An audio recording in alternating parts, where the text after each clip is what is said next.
Bismillahirrahmanirrahim. Assalamu alaikum dear viewers. We are here with the new lecture series of number theory और ये semester 7 के बच्चों के लिए नंबर थ्योरी का कोर्स हम लोग पूरा डिटेल में पढ़ाएंगे। तो let's move toward the lecture number 1 that is based on divisibility.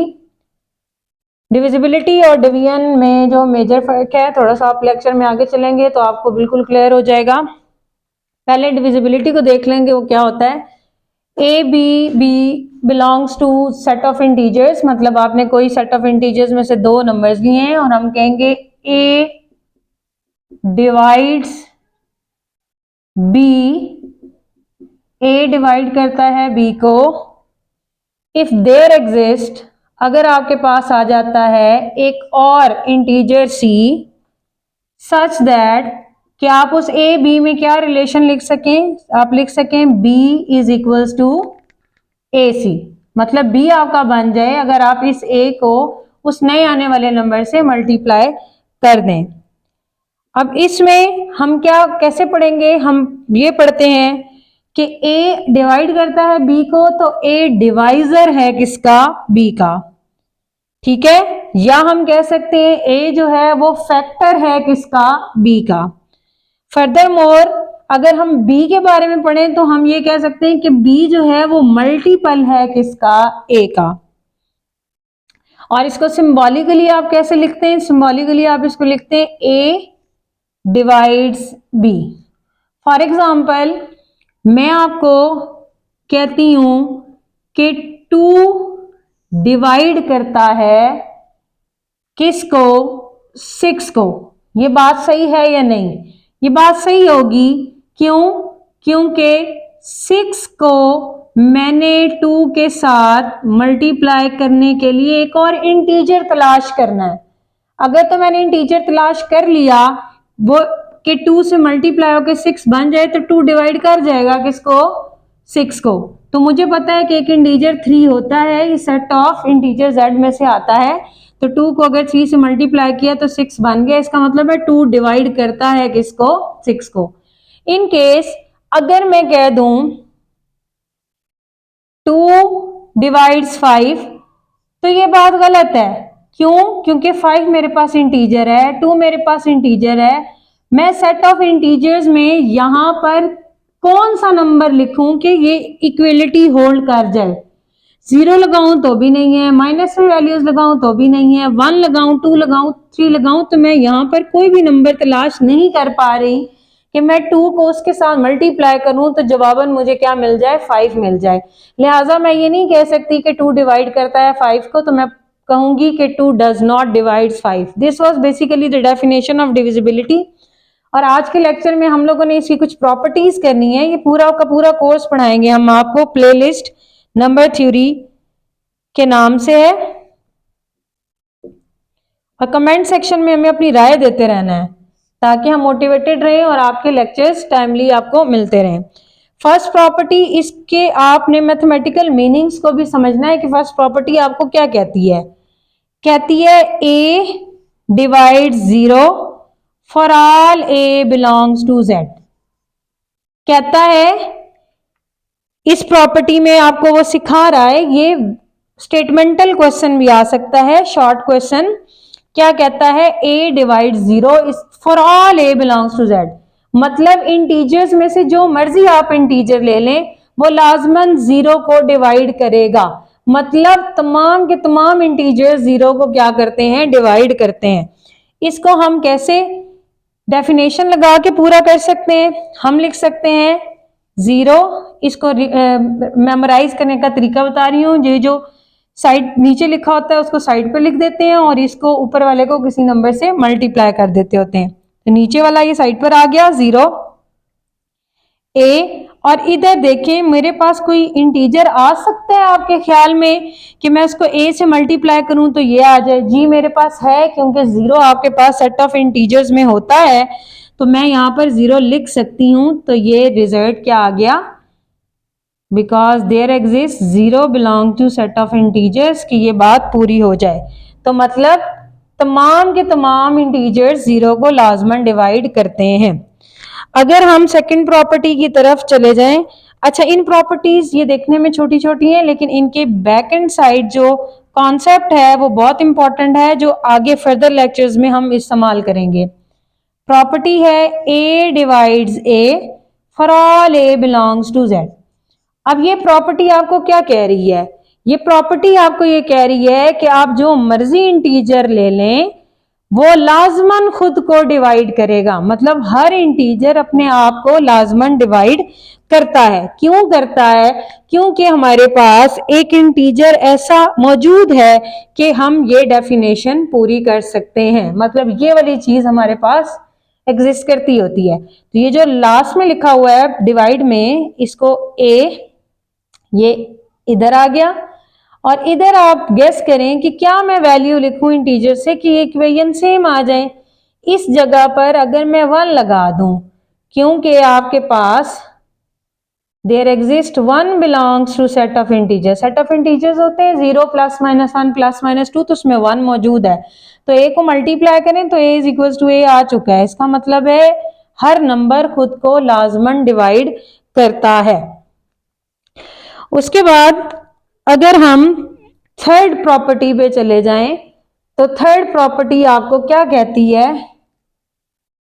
अच्छा, साथ साथ ये सुनते जाइएगा, डिवीजन और डिविजिबिलिटी में क्या फर्क होता है? कंप्लीट डिवीजन को डिविजिबिलिटी कहते हैं, मतलब आपके पास कोई रिमाइंडर नहीं बचता होता, उसको आप डिविजिबिलिटी कहते हैं। अच्छा, आपके पास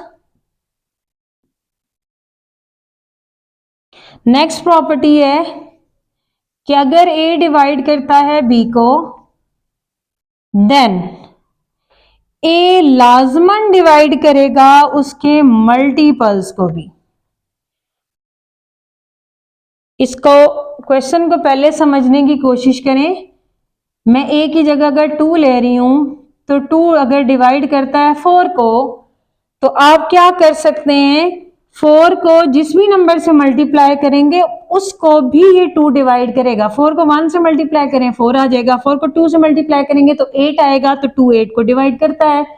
3 से मल्टीप्लाई करेंगे तो 12 आएगा, तो 2 12 को भी डिवाइड करता है। मतलब अगर 2 ने 4 को डिवाइड करना है तो 4 के मल्टीपल्स को भी डिवाइड करना है। ये स्टेटमेंट आपको ये सिखा रही है। ठीक हो गई बात? अब इसको हमने प्रूव करना है। सिंस ए डिवाइड करता है बी को, इसका मतलब है आपके पास क्या एग्जिस्ट करेगा? एक इंटीजर एग्जिस्ट करेगा। क्योंकि सी ऑलरेडी यहाँ इस्तेमाल हो रहा है तो हम कोई और इंटीजर दे लेते हैं। a is equals to B is equal to A D कर लेते हैं। There exist d belongs to set of integers.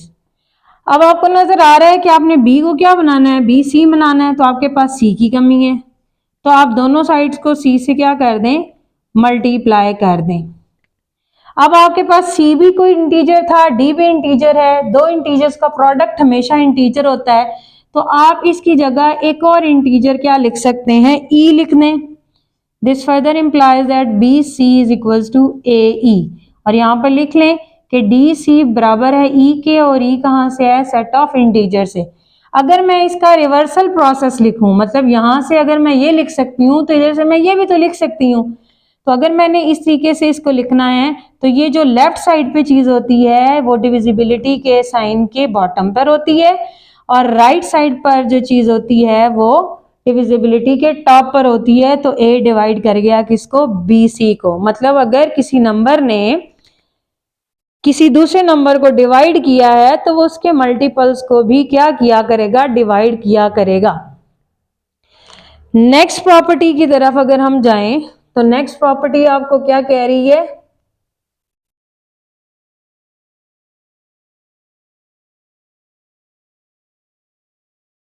Next property आपको प्रॉपर्टी नंबर 4 है, और वो आपको कहती है कि इफ ए डिवाइड करता है बी को एंड बी डिवाइड करता है ए को, देन ए प्लस माइनस बी के इक्वल होगा। इसको पहले समझ लें फिर मैं इसका प्रूफ कर देती हूं। फॉर एग्जाम्पल, अगर मैं कह दूं ए डिवाइड करता है बी को और बी डिवाइड करता है ए को, तो ये सिर्फ और सिर्फ एक ही पॉसिबिलिटी है कि वो नंबर सेम है या ऑपोजिट इन सिंबल है, इसके अलावा नहीं है।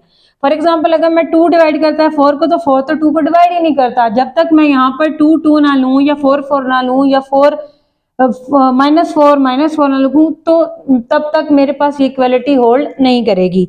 मतलब ऐसा नंबर, ये सेल्फ डिवीजन आ गई ना, ए ने बी को डिवाइड किया और बी ने ए को डिवाइड किया, तो दोनों नंबर सेम होंगे। आप क्या करेंगे, आप करेंगे ए डिवाइड करता है बी को, तो इसका मतलब है बी को मैं लिख सकती हूं, क्या लिख सकती हूं, बी को मैं लिख सकती हूं A C, there exist C belongs to set of integer. And आपको मालूम है बी डिवाइड करता है ए को, तो इसका मतलब है ए किसकी इक्वल हो जाएगा, बी और कोई इंटीजर आ जाएगा D, there exist D belongs to set of integers. आपने इन दोनों इक्वेशन को सॉल्व करना है, इस वैल्यू को उठा के आप यहां सब्स्टिट्यूट कर दें, तो आपके पास क्या बन जाएगा, b is equals to B D C. इसको आप इस तरफ शिफ्ट कर दें, b minus B D C equals to 0, take b as common 1 minus D C.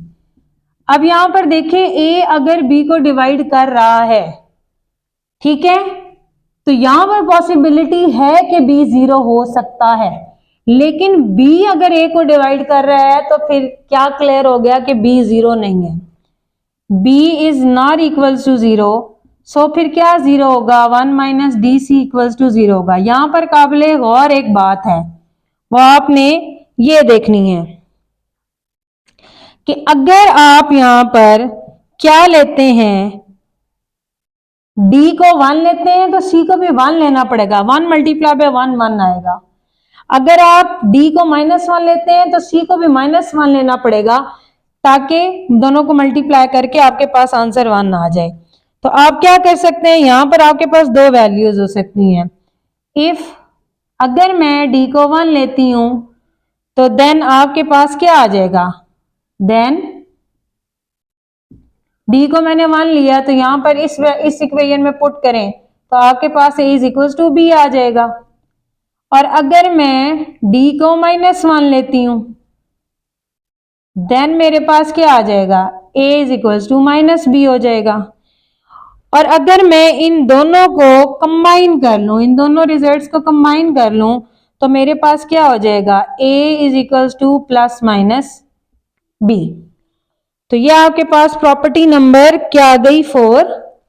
अब चलते हैं प्रॉपर्टी नंबर 5 की तरफ। प्रॉपर्टी नंबर 5 आपको क्या कहती है वो देखिएगा।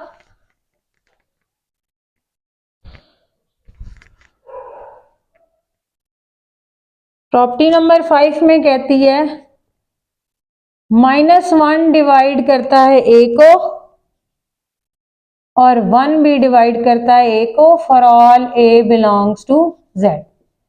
इस प्रॉपर्टी को समझने की कोशिश करें। इस प्रॉपर्टी का मीनिंग ये है कि 1 हर नंबर को डिवाइड करता है, ये तो सबको पता है, लेकिन नंबर थ्योरी आपको एक और इंफॉर्मेशन दे रही है कि -1 भी सबको डिवाइड करता होता है। मतलब जितने भी इंटीजर्स हो जाए, आप लिख सकते हैं ना, अगर आपके पास 10 लिखा हुआ तो आप उसको लिख सकते हैं 10/1। अगर आपके पास 7 लिखा हुआ तो आप उसको लिख सकते हैं 7/100। अगर आपके पास 700 लिखा हुआ है तो आप लिख सकते हैं 700/1। मतलब जो भी नंबर लिखा हुआ है उसके बारे में आप 1 लिख सकते हैं। लेकिन नंबर थ्योरी अब आपको ये बता रहे हैं कि -1 भी सारे नंबर्स को डिवाइड करता होता है। अब इसको देखते हैं, इसको प्रूव करना ही शॉर्ट क्वेश्चन है। कैसे,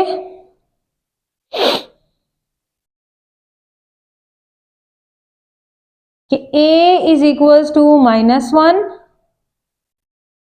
और इधर हमारे पास इंटीजर्स कौन सा आएगा। ऑब्वियसली जिसको डिवाइड करना है उसका नेगेटिव सिंबल यहां पर आएगा, -a। इन दोनों को मल्टीप्लाई करेंगे तो ये इक्वेशन आपके पास क्या हो जाएगी, सॉल्व हो जाएगी। There exist -a belongs to z। तो -1 हर नंबर को क्या करेगा, डिवाइड करेगा। क्यों? क्योंकि -1 को मल्टीप्लाई होने के लिए उसी नंबर का नेगेटिव एडिटिव इनवर्स मिल जाता होता है, इस वजह से। इस पार्ट का प्रूफ देखें कि 1 डिवाइड करता है हर नंबर को। जी 1 डिवाइड करता है हर नंबर को। क्यों? क्योंकि 1 के साथ मल्टीप्लाई होने के लिए आपके पास वही नंबर सेट ऑफ इंटीजर्स में से आ जाता होता है कि आपका रिलेशन क्या हो जाए, सेटिस्फाई हो जाए। अब अगर प्रॉपर्टी नंबर 6 पर आप चले जाएं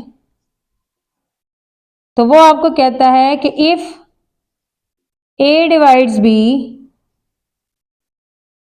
and B divides C then A divide C। इसको लिख लीजिएगा कि इस प्रॉपर्टी का मतलब है ट्रांजिटिविटी, कि डिविजिबिलिटी जो है वो आपके पास ट्रांजिटिव रिलेशन है। मतलब अगर ए बी को डिवाइड करता है, बी सी को डिवाइड करता है, तो ये दरमियान वाले बी को कैंसिल करके एक डायरेक्टली सी को भी डिवाइड करेगा। तो ये स्टेटमेंटल क्वेश्चन भी आ सकता है, prove the divisibility, prove the transitivity of divisibility. ठीक है, ये कौन सा रिलेशन है? ट्रांजिटिव। ठीक है, अब देखें ए डिवाइड करता है बी को, तो ऑब्वियसली क्या होगा, ए को मल्टीप्लाई करने के लिए आपके पास कोई नंबर डी आएगा। There exist D belongs to set of integers. Similarly क्या है, बी डिवाइड करता है सी को, तो ऑब्वियसली बी को मल्टीप्लाई करने के लिए आपके पास कोई इंटीजर आएगा ई। इस तरीके से कि डिविजिबिलिटी की डेफिनेशन क्या हो जाएगी, पूरी हो जाएगी। अब आप क्या करें, इस C में आप इस B को यूज कर दें। मतलब अगर ये आपके पास इक्वेशन 1 है और ये आपके पास इक्वेशन 2 है, तो आप क्या करें, 1 को 2 में यूज कर दें। तो 2 आपके पास क्या इंप्लाई कर जाएगा, C is equals to ADE। B की जगह मैंने AD लगा दिया। अब देखें यहां पर b भी इंटीजर, e भी इंटीजर, तो इंटीजर्स का प्रोडक्ट अगेन इंटीजर होता है। तो इसको मैं एक और इंटीजर से रिप्लेस कर देती हूं। इसको मैं लिख देती हूं कि ये जो इंटीजर डी ई बन रहा है वो f है। सिंस क्या हुआ, डी ई को f कहा है और ये दोनों इंटीजर्स थे, दोनों का प्रोडक्ट भी इंटीजर आया, तो f आपके पास एक इंटीजर आ गया। इस पर रिवर्स डेफिनेशन ऑफ डिविजिबिलिटी लगाएं तो आपके पास आ जाएगा a डिवाइड कर गया किसको, c को डिवाइड कर गया। ये आपके पास क्या प्रूव हो गई, डिविजिबिलिटी की ट्रांजिटिविटी प्रूव हो गई। अब नेक्स्ट अगर आप चलें नेक्स्ट प्रॉपर्टीज पर, तो वो आपको क्या बताएंगी,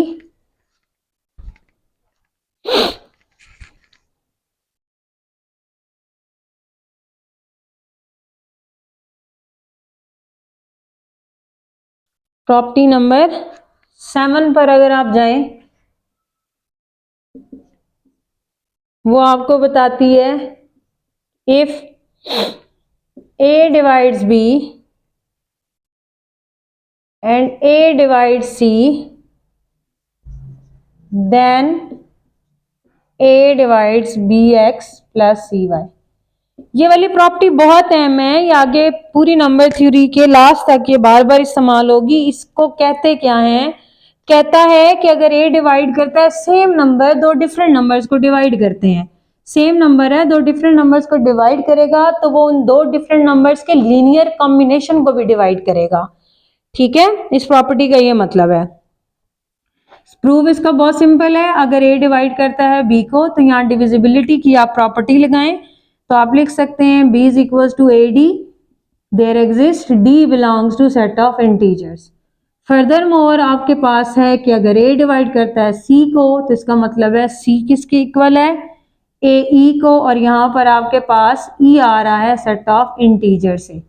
अब सिंपल सी बात है, आपके पास B और X है, ठीक है, आप क्या करें, इस फर्स्ट इक्वेशन को मल्टीप्लाई कर दें किससे, x से, और सेकंड इक्वेशन को मल्टीप्लाई कर दें y से। तो फर्स्ट इक्वेशन को आप x से मल्टीप्लाई करें तो वो बनेगा bx is equals to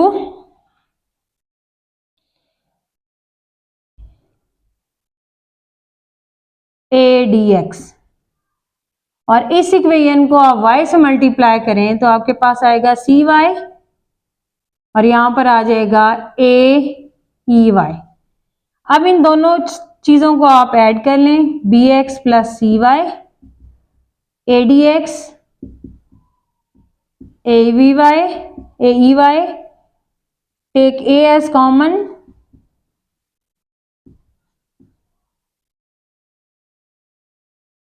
B X plus C Y, B X plus C Y. यहां पर काबिले गौर क्या बात है वो ये है कि आपके पास डी भी कोई इंटीजर था, ई भी कोई इंटीजर है, और एक्स और वाई भी कोई इंटीजर्स हैं क्योंकि खुद आपने मल्टीप्लाई किए हैं। ये भी इंटीजर, ये भी इंटीजर, उनका सम भी क्या हो गया इंटीजर। तो इस सारी चीज को मैंने किसके इक्वल पुट कर दिया, एफ के इक्वल पुट कर दिया, और यहाँ लिख दिया कि एफ किसके इक्वल है, D X plus E Y के, और ये क्या है, सेट ऑफ इंटीजर से है।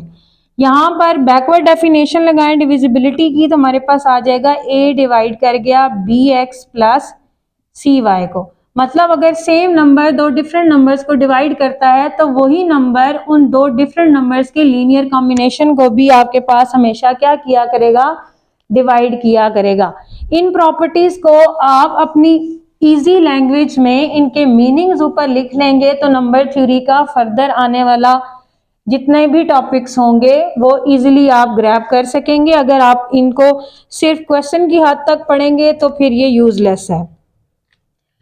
प्रॉपर्टी नंबर 8 पर अगर हम जाएं तो वो आपको कहता है कि if A divide B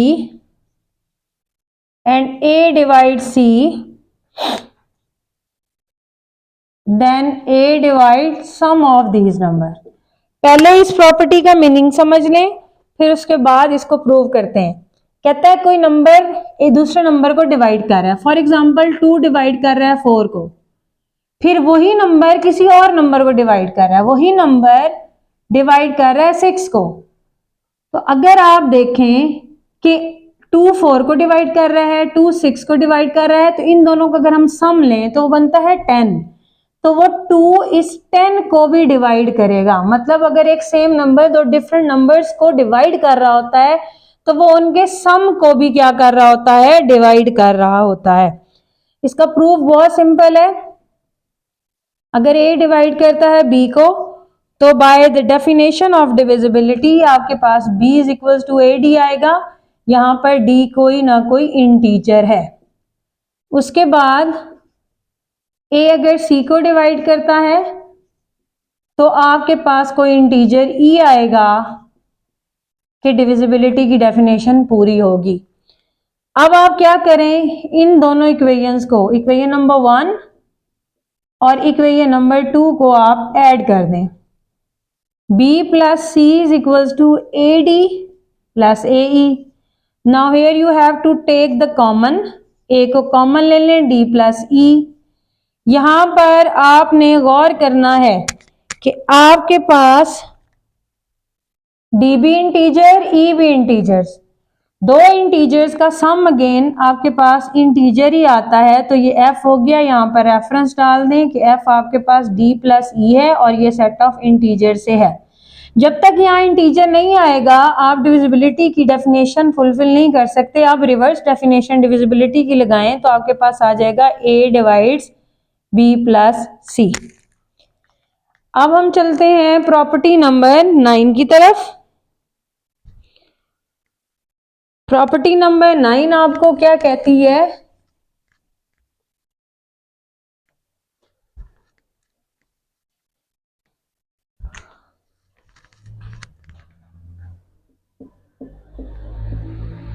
property number 9 आपको कहती है कि अगर आपके पास a डिवाइड कर रहा है दो डिजिट्स दो के सम को और a सेपरेटली डिवाइड करता है किसी एक को, तो वो लाजमन दूसरे को भी डिवाइड करेगा।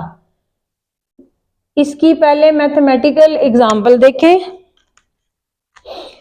फॉर एग्जांपल आपके पास 3 डिवाइड करता है किसको, 4 प्लस 8 12 है।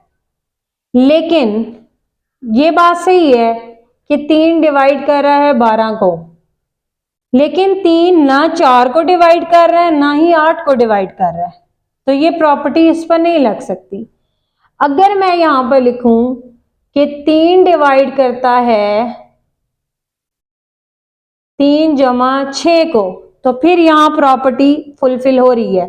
3 जमा 6 9 बनता है, 3 डिवाइड कर रहा है 9 को, और फर्दर 3 को भी डिवाइड कर रहा है, तो लाजमन फिर नेक्स्ट वाले को भी डिवाइड करेगा। अगर सम को डिवाइड करता है तो फिर जरूरी नहीं है कि दोनों को डिवाइड करे। अगर सम को डिवाइड करता है और उन सम को बनाने के लिए जो डिजिट्स यूज हुए हैं उनमें से किसी एक का आपको पता है, तो फिर दूसरे को भी लाजमन डिवाइड करेगा। वो हमें चेक करने की जरूरत नहीं होगी। ये प्रॉपर्टी आपको ये सिखा रही है। आपको मालूम है a डिवाइड करता है b1 प्लस b2। यहां आप डिविजिबिलिटी की डेफिनेशन लगाएं तो आपके पास आ जाएगा b1 b2 is equal to ac। There exist c belongs to set of integers.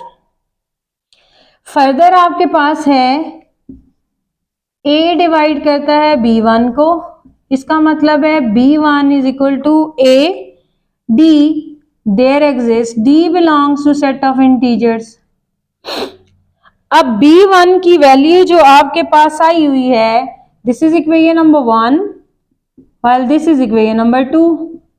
आप इस b1 की वैल्यू को यहां पुट करें, मतलब 2 को 1 में पुट करें, तो 1 आपके पास क्या इंप्लाई कर जाएगा, 1 आपके पास इंप्लाई कर जाएगा ad plus b2 is equal to ac। ad को आप दूसरी तरफ ले जाएं, ac minus ad, take a as common, c minus d। अब देखें c भी इंटीजर d भी इंटीजर, तो दोनों का डिफरेंस भी आपके पास क्या आ जाएगा, एक इंटीजर आएगा। तो हम कह सकते हैं कि मैं इन दोनों के डिफरेंस को एक और इंटीजर e का नाम दे देती हूं कि c माइनस डी आपके पास e के इक्वल है, और e क्या है, सेट ऑफ इंटीजर। जब तक आप यहां पर इस नंबर के बारे में इंफॉर्मेशन नहीं देंगे, डिविजिबिलिटी की डेफिनेशन को आप लगाने की पोजीशन में नहीं होंगे। यहां पर रिवर्स डेफिनेशन लगा दें डिविजिबिलिटी की, तो आपके पास हो जाएगा a डिवाइड करता है b2 को। ये तो थी आपके पास सिंपल डिविजिबिलिटी की क्या कुछ प्रॉपर्टीज, और इनके जो मीनिंग्स हैं वो बहुत इंपॉर्टेंट है, क्योंकि आगे चल के ये बार बार आर्टिकल्स में इस्तेमाल होंगे। आपने कमेंट सेक्शन में हमें लेक्चर के बारे में लाजमी बताना है कि कैसा लेक्चर था, so that we can proceed further. Playlist कुछ खास लोगों के लिए बनाई जा रही है, वो लाजमन कमेंट सेक्शन में आए सेमेस्टर 7 के स्टूडेंट्स, और हमें ज़रूर बताएं, अपना फीडबैक हमें ज़रूर दिया करें ताकि हम मोटिवेटेड रहें और आपके लेक्चर इसी तरीके से रिकॉर्ड करें। अपना बहुत ज़्यादा ख्याल रखें, हमें अपनी दुआ में याद रखें। अल्लाह हाफिज़।